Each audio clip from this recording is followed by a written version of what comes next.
دوستو یاد رکھنا، تگڑا اور مضبوط جوان پتہ کون ہوتا ہے؟ جس کی نظریں پوری طرح اس کے کنٹرول میں ہوں۔ یہ علامت جوانی ہے۔ جس آدمی کا پوری طرح، دو لوگ دنیا میں کبھی کوئی کارنامہ سر انجام نہیں دے سکتے، ایک جو حرام کھاتا ہو، ایک جس کی نظر ناپاک ہو۔ محمد بن قاسم جب یہاں آئے تھے نا تو ایک دن بڑے پریشان تھے، تو ایک بزرگ کہنے لگے آپ کیوں پریشان ہیں؟ کہنے لگے راجہ دہر سے مقابلہ ہے اور ہماری فوج تو سندھ کے رستے بھی نہیں جانتی، زبان بھی نہیں جانتی، لڑیں گے کیسے؟ دو چار دن کے بعد ان بزرگوں کی دوبارہ محمد بن قاسم سے ملاقات ہوئی تو بڑے خوش تھے۔ کہا اب آپ کیوں خوش ہیں؟ کہنے لگے وہ میرا مقابلہ نہیں کر سکتا، میں نے تحقیق کر لی ہے۔ کہا کیوں؟ کہنے لگے نظر کا گندہ ہے، اور جو نظر کے گندے ہوتے ہیں وہ میدانوں میں ٹھہرا نہیں کرتے۔ میدان کے لیے نکلنے کے لیے پاک جوانی کی ضرورت ہوتی، تطہیر مزاج ہونا ضروری ہوتا ہے، پاکیزہ افکار اور سچی اور سچی ستھری سوچوں کا ہونا ضروری ہوتا ہے۔ اس لیے فرمایا کہ میرا مقابلہ نہیں کر سکتا۔ حضرت عبداللہ ابن حذافہ کمرے میں تھے تو وزیر کی بیٹی اندر سجی سنوری پہنچ گئی۔ جیسے ہی آپ نے اس کفر کی چال کو دیکھا تو تیمم کر کے نفل شروع کیے۔ وہ ساری رات بیٹھی رہی، رب کا بندہ ساری رات عبادت کرتا رہا۔ عبادت بڑا سہارا ہے، مصلی بڑا سہارا ہے اللہ کے بندوں۔ صبح دروازہ کھولا، وزیر نے اپنی بچی سے پوچھنا چاہتا تھا رزلٹ کیا نکلا، تو کہنے لگی پیچھے ہٹ جا، اب تیرا میرا تعلق کوئی نہیں، میں نے نبی پاک کا کلمہ پڑھ لیا۔ اس نے کہا میں نے بھی زمانہ دیکھا ہے، پر یہ کیا لوگ ہیں، کستوری کے بنے ہوئے، سندل سے دھلے ہوئے ہیں، کہ میں ساری رات کمرے میں رہی اور 100 اور 1000 آدمی جس جوان کا مقابلہ نہ کر سکے، اتنا طاقتور جوان کمرے میں رہا اور اسے نظر اٹھا کے نہ دیکھا۔ او کچا رنگے للاری والا جڑا چڑھدا تے لیندا رہندا ہے، اے عشق تیرے دا رنگ محمد چڑھیا پھر نہیں لیندا۔ میں کہا ایک دفعہ نظر اٹھا کے نہیں دیکھا، کمال ہو گئی۔ اتنے بڑے لوگ، اتنی بڑی سعادت مندی، فیروز بختی، معاملہ فہمی حد ہو گئی۔ اللہ اکبر۔ دوستو بادشاہ جب پوری طرح ہار گیا نا، اس نے کہا مار دو۔ تیل گرم کیا ایک کڑاہی میں، اور جب آپ کو اس میں ڈالنے لگے تو آپ کی آنکھوں میں آنسو آ گئے۔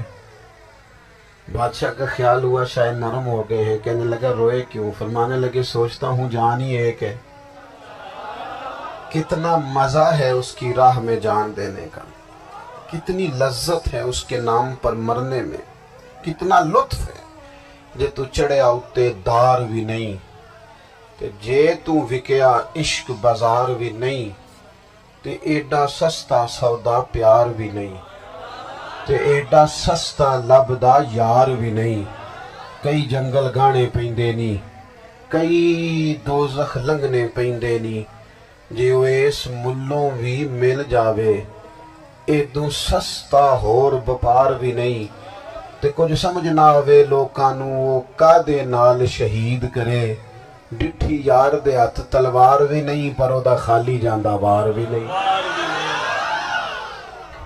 کہنے لگے ایک جان ہے نا، تو دل کرتا ہے ہزاروں ہوتی تو ایک ایک کر کے محبوب کے نام پہ قربان کرتا، جب میرے پاس ہے ہی ایک، کروں کیا؟ حضرت عبداللہ ابن حذافہ رضی اللہ تعالیٰ عنہ جب روئے اور بادشاہ نے یہ بات سنی تو بادشاہ اٹھ کے کھڑا ہو گیا، سارے وزیروں مشیروں کو کہنے لگا تم نے کہا تھا نا بندہ ضائع کرنے والا نہیں، یہ بھی ضائع کرنے والا نہیں۔ کہنے لگا میرا ماتھا چومو، تم جیسے لوگوں کو قتل نہیں کرنا چاہیے، آزاد کرنا چاہیے۔ عزیز اپنی زندگی سے نا یہ بہت زیادہ ہرس، ہوس، طمع، اور یہ کسی بات کی بھی ہو، ہرس صرف پیسوں کی نہیں ہوتی، شہرت کی بھی ہوتی ہے،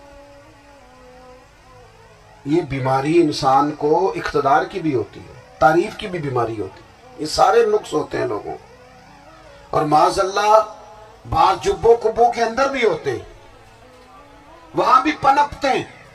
اپنی زندگی جب تک اس سادگی میں نہیں لاؤ گے جو رسول پاک نے عطا فرمائی ہے، جب لوگ آسانیوں میں پوری طرح الجھ گئے تو پھر وہ دور ہوئے اور کفر چڑھ گیا۔ دوسری بات، اللہ کے محبوب صلی اللہ تعالی علیہ وسلم کی محبت ہم سے تقاضا کرتی ہے کہ ہم اس مشن کے لیے کام کریں جس مشن کے لیے رسول پاک نے کام فرمایا ہے۔ ہم سارے کام بڑی مضبوطی سے، سوچ سمجھ کے، تدبر سے، حکمت سے، تقاضوں کو مد نظر رکھتے ہوئے کرتے ہیں سارے کام۔ دین کے کام میں ہمارا مزاج نہیں ہوتا، او ہو جائے گا جی، آپ بسم اللہ پڑھیں جی، شروع کریں جی۔ آپ تقاضوں کو سمجھیں، چیزوں کو دبائیں نہیں، چیزوں پر غور کریں۔ کسی کے ذہن کی سطح پر سوال ابھرتا ہے، اس کا تسلی بخش جواب دیں۔ اپنی زندگی میں دین کے کام کے لیے اپنے آپ کو وقف کریں، اور دین کے کام کے بہت سارے پہلو ہیں۔ ہزاروں لوگوں کو قرآن پاک ٹھیک پڑھنا نہیں آتا، ہزارہ لوگ ہیں جو قرآن مجید کے مطالب سے آگاہ نہیں ہیں، دین کی بنیادی ضروریات سے لوگ نابلد ہیں۔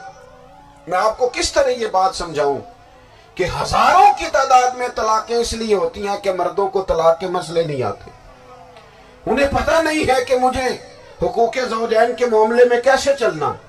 ڈھیر سارے گھروں میں تباہی اس لیے ہے کہ تربیت اولاد کا دینی منہج ہمیں نہیں پتا۔ اپنا حصہ ملائیں دین کے کام میں۔ ایک آدمی کو اگر تو نمازی کرنے میں کامیاب ہو گیا، تیری زندگی بدل گئی۔ وہ دین بیزار لوگ جو ہمارے بیچ بیٹھ کے ہماری نوجوان نسل کو پگڑی اور داڑھی کا نام لے کے بنیادی طور پر دین سے دور کرتے، ایسے نوجوانوں کو دین کا پیغام محبت دے کر دین کے قریب کرنا ہماری ڈیوٹیوں کا حصہ ہے۔ ہمیں ذمہ داری کا احساس کرنا پڑے گا، ہمیں یہ خاص قدم اٹھانا پڑے گا، توجہ دینی پڑے گی۔ مساجد، مدارس، میں آپ سے عرض کروں، اتنی ڈٹ کے مخالفت ہوتی ہے نا مدرسوں کی، اتنی ڈٹ کے۔ میں ادارہ چلاتا ہوں، اس کے چلانے میں جو مشکلات ہیں وہ تو ہم بتا نہیں سکتے آپ کو، اس لیے کہ میری قوم، میرا اس قوم سے تعلق ہے جو نعت خواں امیر کرنا چاہتی ہے، مدرسے نہیں۔